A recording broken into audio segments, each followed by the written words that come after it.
faire l'intro? Vas-y, comme tu l'as fait. Vas-y. J'ai aussi une moustache. Cool. Hola Panda. J'ai fait comme toi. Oui, mais c'est pas panda. J'ai fait Hola Panda. C'est pas panda. Tu dis toujours Hola Panda. Non, c'est pas panda. Ok, laisse. Je vais le faire. On annonce le nom de podcast. Vas-y. Comment s'appellera notre podcast? Tona et les deux staches.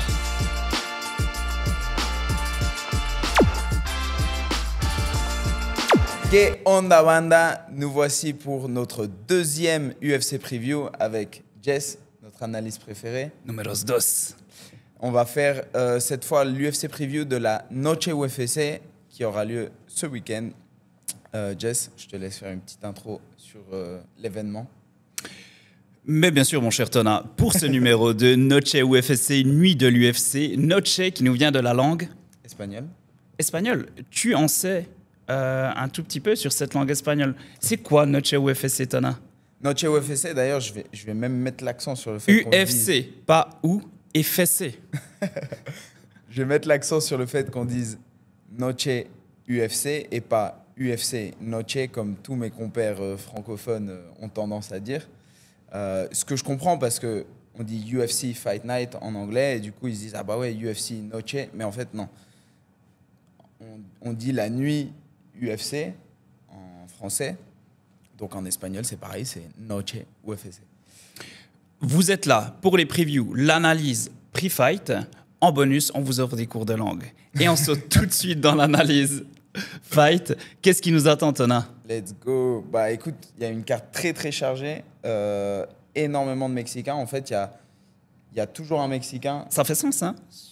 Ouais, c'est logique en fait parce que le 15 septembre, il faut savoir, c'est la fête de l'indépendance mexicaine. Donc c'est notre fête nationale. C'est un peu comme le 14 juillet en France, le 1er août en Suisse. C'est du coup sur cette date-là maintenant que l'UFC fait la Noche UFC tous les ans. Bon là c'est le 14 vu que c'est un samedi. Ils ont vraiment utilisé le fait qu'il y a une communauté mexicaine énorme au Mexique et qui célèbre donc la fête nationale de l'indépendance, le jour de l'indépendance, pour en faire un événement énorme sur lequel ils peuvent faire combattre beaucoup de Mexicains, maintenant qu'il y a beaucoup de Mexicains sur le roster de l'UFC. Et du coup, ça crée un engouement énorme chez les Latinos, justement. Mais le reste du monde suit parce qu'on aime bien voir des Mexicains combattre. Il y a toujours beaucoup de cœur. Grosse communauté latine, mexicaine, présente aux États-Unis. Et c'est vrai que c'est là qu'il y a l'intérêt. D'ailleurs, j'aimerais bien prendre cet angle marketing pour commencer notre analyse pre-fight. On n'est pas sur un événement classique. On est sur du très, très, très gros. La Sphère, qui est cette nouvelle infrastructure à Vegas. Donc, je ne sais pas comment tu la décrirais. Imaginez-vous une boule. Une boule. Sphère. Une sphère. Mais c'est vrai que c'est cette nouvelle infrastructure qui pèse des millions dans le game et qui vient d'être créée et qui est apparemment hyper dur d'avoir comme salle d'événement. Ils ont réservé ça il y a, je crois, une année et demie. Avant qu'elle soit finie. Avant qu'elle soit finie. Ouais. Hein. Et je trouve d'ailleurs hyper cool pour nous, Mexicains, que ce soit la Noche UFC qui fasse son premier événement dans la Sphère. J'avoue que ça envoie. Je pense que tu as vu, d'ailleurs, on va mettre les images ici. Faire une belle boule. Je ne sais pas si tu as vu les images qui circulent. Extrêmement cool. Ouais. La Sphère, elle est entourée d'écrans géants à l'extérieur, à l'intérieur, ce qui permet de faire des expériences immersives. Donc, imaginez-vous un fight dedans. Pour chaque combat, en fait, il y aura un univers sur les écrans géants, enfin de la Sphère, à l'intérieur, différent. Je trouve ça incroyable. C'est tellement bien. Et en fait, c'est une salle, même si elle est ronde, enfin même si c'est une boule, à l'intérieur, ça ne sera pas comme tous les événements UFC où tu as la cage au milieu et le public tout autour. Là en fait, tu as la cage, c'est comme une scène de théâtre. Imaginez-vous un opéra. Côté, voilà, c'est ça, comme un opéra. Et puis tout le reste de la salle sur, on va dire, un demi-cercle, c'est le public. Un peu en mode coquillage, il y a une pointe et... Ouais, un peu comme une lune. Ouais, exactement. Ouais, c'est une lune. Comme un ballon de foot. Vous êtes là pour les analyses preview. Vous vous retrouvez pour les analogies de forme. Donc voilà, gros event, un marketing terrible et surtout pour les gens qui ont la chance, une expérience qui va être incroyable. Et puis maintenant, faut qu'on parle un petit peu des combattants. Main card? Main card. Main card, on va faire 2 fights. Rapido.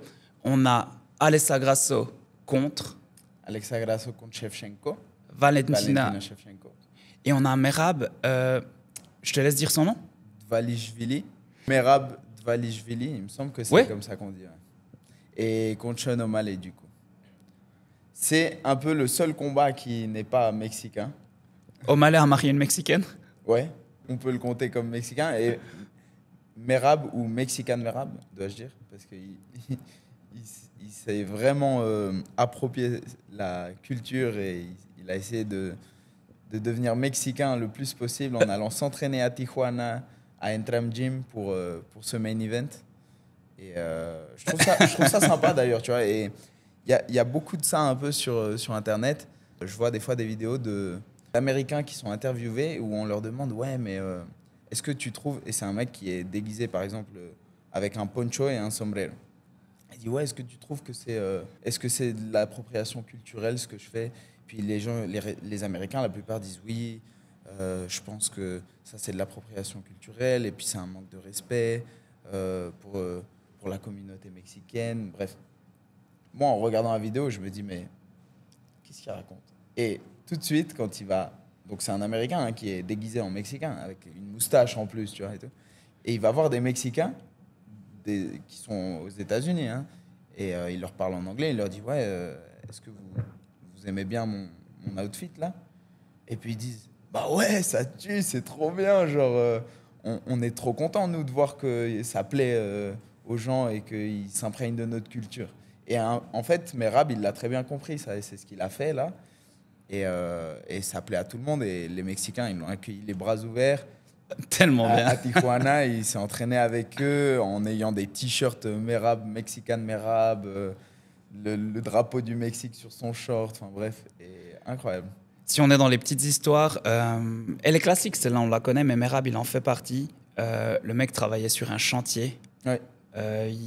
Il arrivait tout juste à joindre les deux bouts. Comme tous les Mexicains aux États-Unis, quoi. Si, El Merab.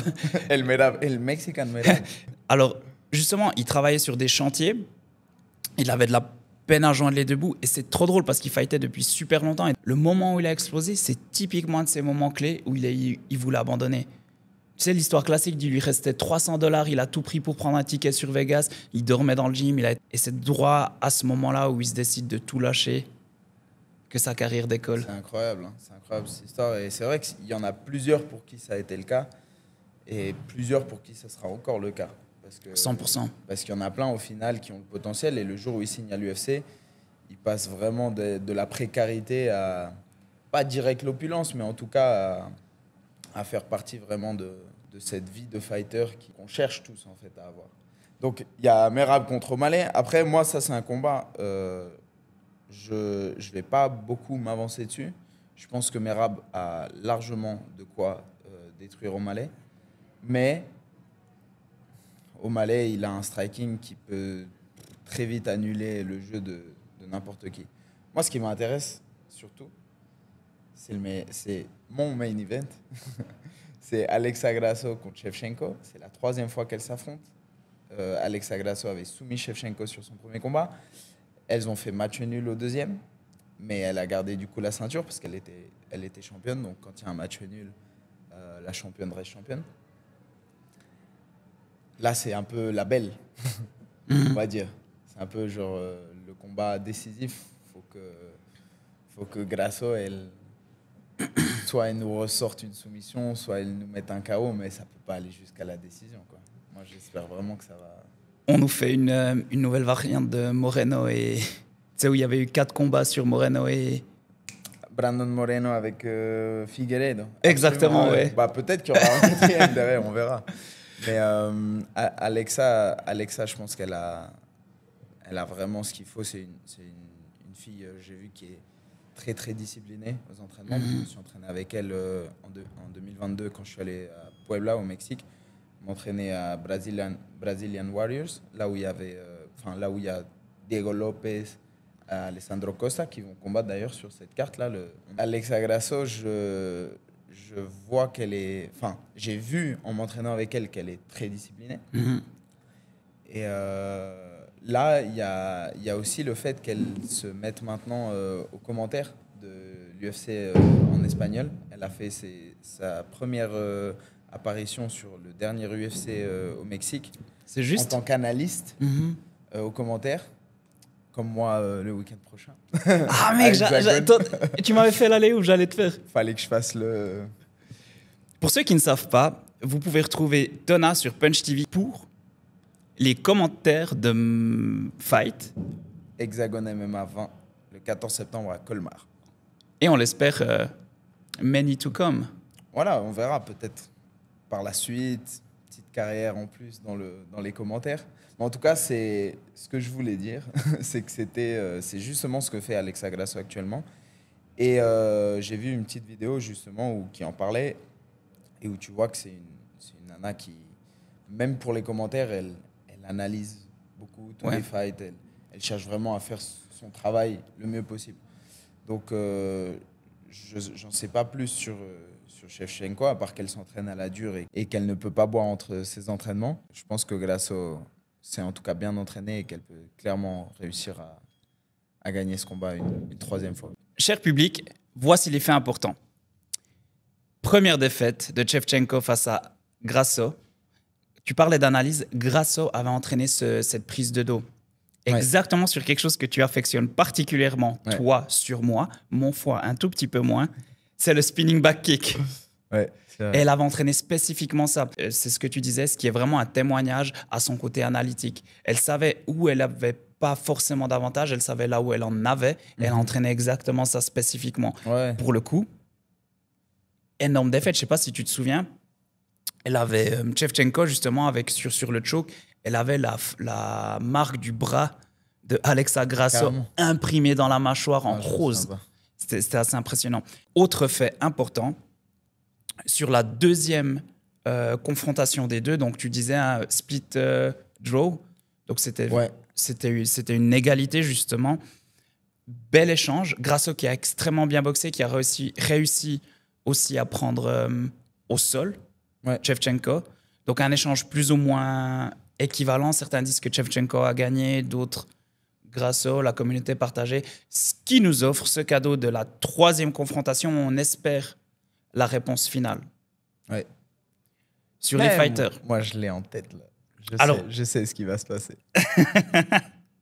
Venez pour l'analyse, pas pour les prédictions. Jusqu'à présent, on a à peu près 0% de succès dans nos prédictions. On va arrêter les prédictions. C'est pour ça que je le garde là-dedans dans ma tête. Mais on est des hommes de cœur. C'est pour ça qu'avec le cœur, on dira Grasso. Moi aussi, j'aime l'histoire de l'outsider. J'aime l'histoire de celle qui n'a pas trop fait de tollé, qui n'a pas fait de scandale, qui a laissé vraiment parler son talent.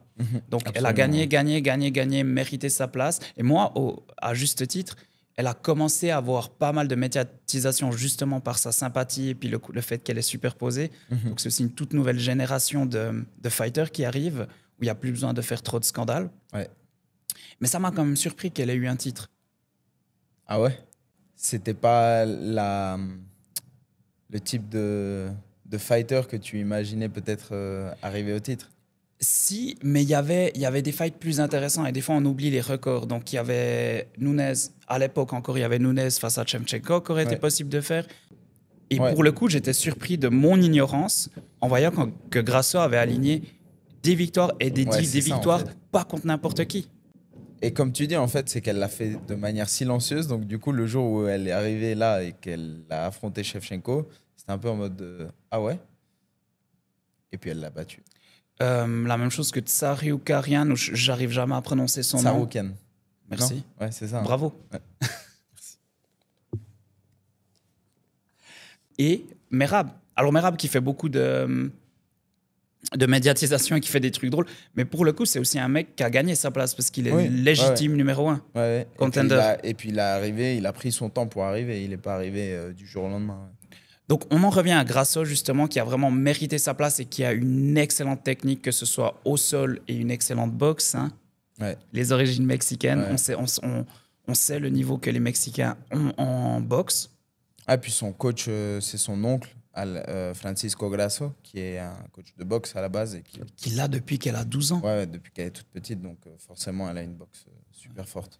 C'est une histoire magnifique. Avant qu'on passe à Shevchenko, parce que C'est des histoires magnifiques et inspirantes. Avant qu'on passe à Shevchenko, j'aimerais justement parler de ça. À tous ceux qui nous regardent, qui sont fighters et qui sont inspirés par cette vie, vous pouvez accéder au plus haut niveau en vous entraînant dans votre gym local. Mais on voit de plus en plus de fighters qui sont vraiment issus de leur home gym et qui débarquent à l'UFC. Ouais, et ça, c'est cool. C'est cool de à voir. De plus en plus. Et je pense que ça, c'est juste la démocratisation, la médiatisation en masse et démocratisation du sport dans le monde entier fait que de nos jours, il y a du niveau un peu dans tous les clubs dans le monde entier, quoi. On est une ville ici de, je crois, moins de 80 000 habitants et on envoie déjà combien de fighters à l'UFC et dans d'autres organisations. Ouais, c'est clair, c'est fou. Cool. On en revient à Shevchenko. Tu disais que tu ne savais pas beaucoup de sa carrière, hormis que c'est un animal. Tu parlais du fait qu'on ne pouvait pas boire. Alors ça touche justement à son origin story.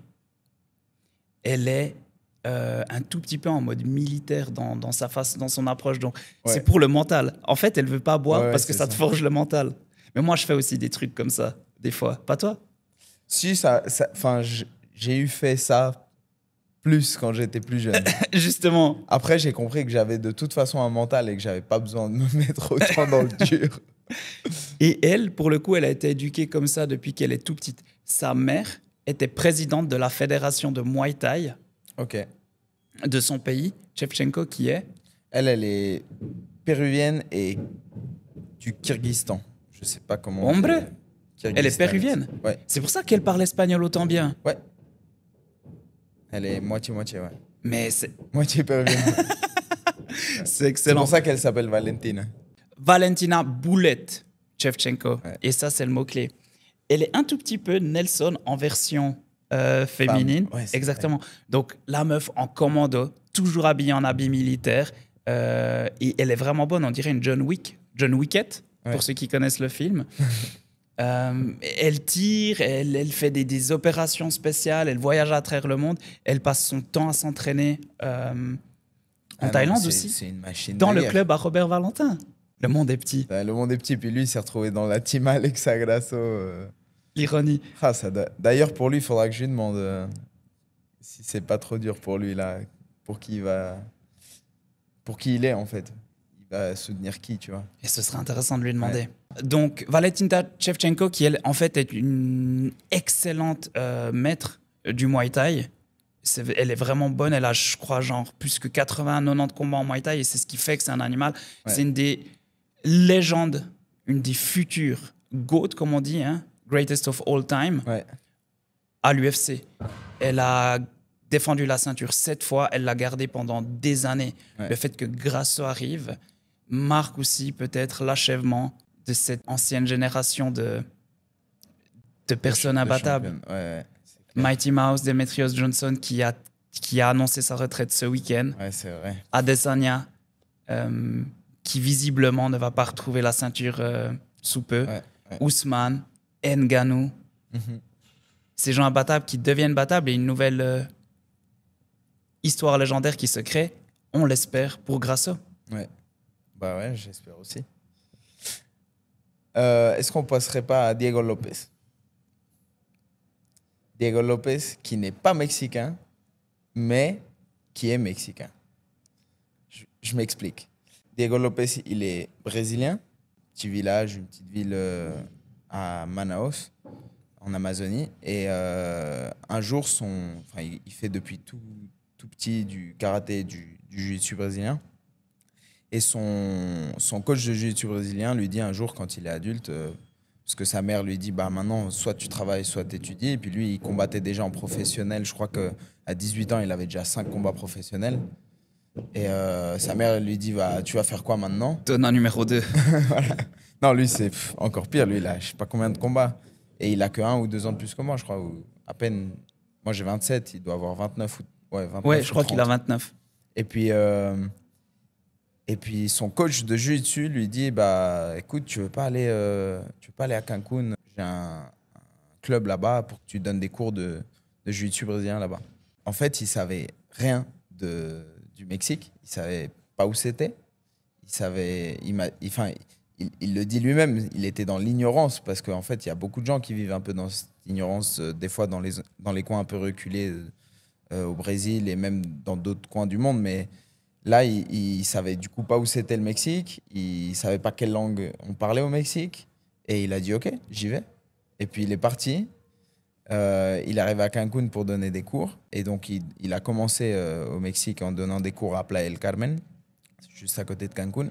Et puis un jour, il devait combattre en MMA sur un événement, je pense que ça devait être un événement mexicain. Il s'était blessé, il ne pouvait pas combattre. Donc du coup, il a contacté un gars qu'il connaissait, qui était de la même ville que lui au Brésil, qui s'appelle Alessandro Costa.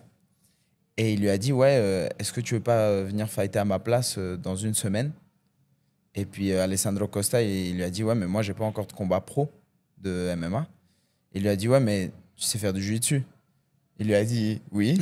Il dit, OK, tu l'emmènes au sol et tu le soumets. Et c'est littéralement ce qui s'est passé. Apparemment, Alessandro Costa a gagné le combat genre en moins d'1 minute. Il a emmené le gars au sol, il l'a soumis. Et il s'est retrouvé du coup au Mexique avec Diego Lopez. Et à partir de là, en 2016, ils ont créé Brazilian Warriors. Ils ont bougé ensuite à Puebla, là où ils ont leur club maintenant, leur team. Et c'est là où je suis allé m'entraîner en 2022. Entre-temps, ils ont fait champion de Lux, qui est, on va dire, le Hexagone ou le Ares, parce qu'ils sont sur l'UFC Fight Pass mexicain, Lux Fight League. Et ils ont fait champion les deux. Et Diego Lopez, il est arrivé à l'UFC, il avait déjà 20 ou voire plus, 25 combats, je crois, un truc comme ça. Quand je suis allé m'entraîner avec eux, c'était vraiment une salle très, très précaire, très, très sobre. Il y avait juste des tatamis, leur ceinture, leur médaille, leur coupe et tout. Un peu de pao. Il n'y avait rien accroché au mur. Il y avait un mur padé. Il n'y avait pas de vestiaire parce qu'il n'y avait pas de budget pour ça. La réception, c'était un truc en placo. On est allé s'entraîner là-bas parce qu'on savait qu'il y avait du niveau. On s'en foutait, en fait, de l'infrastructure. Je dis nous parce que je suis allé avec mon père là-bas en 2022. L'année d'après, 2023, il est appelé en short notice, Diego Lopez, pour affronter Evloev à une semaine. Il fait un combat de fou. Et quelle histoire et derrière, depuis. Il explose et quelle à histoire. l'UFC.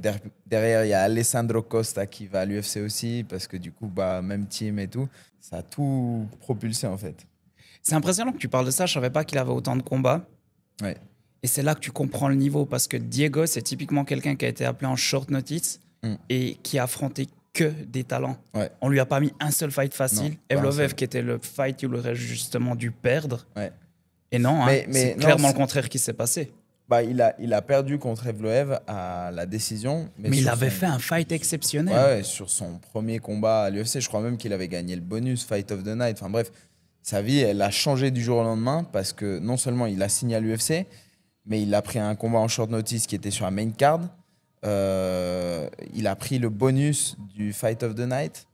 Il est devenu tout de suite une star montante. Et 50 000 K, qui est le bonus qu'il a reçu, plus sa Fight Purse, ça donne quoi au Mexique en termes de... Si quelqu'un doit se projeter... De là où il venait lui et comment il vivait à Puebla, ça a changé sa vie. C'est-à-dire que c'est beaucoup. 1 200 000 pesos, c'est beaucoup. Tu sais, je suis en train de sourire et c'est de nouveau ce truc qu'on discute toujours. Hein. Moi, je suis l'avocat de la gentillesse. Ouais. Et ça me fait tellement plaisir parce que Diego Lopez, pour ceux qui ne le savent pas, c'est aussi quelqu'un qui a une âme extraordinaire. C'est vraiment quelqu'un qui est gentil, qui est le premier à toujours rire, qui est le premier à faire l'avocat d'une coupe un tout petit peu bizarre, mais qu'on commence à tous apprécier. Maintenant, tout le monde va. Tu sais ce qu'il racontait? Il disait, en fait, cette coupe, c'est même pas marketing. C'est qu'une fois, sa mère, elle lui a fait cette coupe, et puis du coup, il la répète pour toujours. Je regardais des vidéos de lui, justement, à 17-18 ans, en combattant en cage. Il avait déjà la coupe. Donc, on peut aussi être combattant, on peut être un fighter, on peut être à plus que 20 combats. Je pense qu'on a prouvé sa puissance dans une cage, mais on peut rester une bonne personne. Ouais, absolument. Donc, on lui souhaite une belle victoire de plus contre Brian Ortega, qu'on a complètement ignoré dans cette analyse et qu'on va continuer à faire. Brian Ortega, qui aussi entre le gatekeeper, c'est-à-dire la personne que l'UFC va mettre pour tester les futurs challengers pour la ceinture. Ouais. Et lui, là, c'est typiquement ce qui se passe. Lui, il est spécial, justement. Il est entre gatekeeper et entre... Peut-être qu'il pourrait quand même, sur un malentendu, avoir un titre. Si là, potentiellement, Brian Ortega bat Diego Lopez, il peut potentiellement derrière combattre pour la ceinture, c'est clair. C'est marrant parce que c'est justement Brian Ortega qui devrait représenter la partie mexicaine. Parce qu'il est ok, il est américain, son drapeau, et il est né aux États-Unis. Pero mais Ortega. Voilà, il est né de parents mexicains qui ont émigré aux États-Unis. Et en fait, non, en fait, je pense que Diego Lopez, dans le cœur des Mexicains qui habitent au Mexique, c'est vraiment Diego Lopez, malgré qu'il soit brésilien, qui l'emporte. Et c'est lui qui représente le Mexique plus que Brian Ortega, qui lui, au final, a vécu toute sa vie aux États-Unis et qui, comme beaucoup de Mexicains émigrés aux États-Unis, deviennent plus américains. Et c'est normal, hein, c'est logique. Deviennent plus américains qu'ils ne sont réellement mexicains. On a voyagé du Brésil au Mexique en passant par l'Amérique. Nous, on va voyager à Berne, la capitale de Suisse. Parce qu'on a Nous, on va voyager à Berne, la capitale de la Suisse. Parce qu'on a on a quoi? Un rendez-vous. C'est ça qu'on a. On a Ou un entretien. rendez-vous Tu as peut-être fait un mix. très spécial avec notre premier partenaire équipementier sur la partie Jiu-Jitsu. Qui va justement fournir tout le matériel pour la compétition des European en IBJJF. Voilà, le tournoi Nogi. européen Ouais, le tournoi qui se passera européen à Nogi, Rome. À Rome. Et on va visiter Fight Apparel, producteur d'habits en Suisse. Allez checker leur page, on va mettre dans la description parce que pour le coup, ils font vraiment short, rash guard, hoodie, des habits lifestyle pour s'habiller tous les jours, pour aller faire du sport, vraiment des shorts pour courir. Il y a de tout, des kimonos aussi, donc allez checker, il y a vraiment tout ce dont vous avez besoin. Pour le coup, c'est un des rares qui est dans ce segment de prix qui va offrir la même qualité qu'un Venom ou ce genre de choses Absolument. à des prix moins chers. Absolument. Et Faut c'est un aller checker. entrepreneur. Cool. Allez, c'est un wrap. C'est un wrap. Let's go. Peace. We're done. Okay. Thank you guys.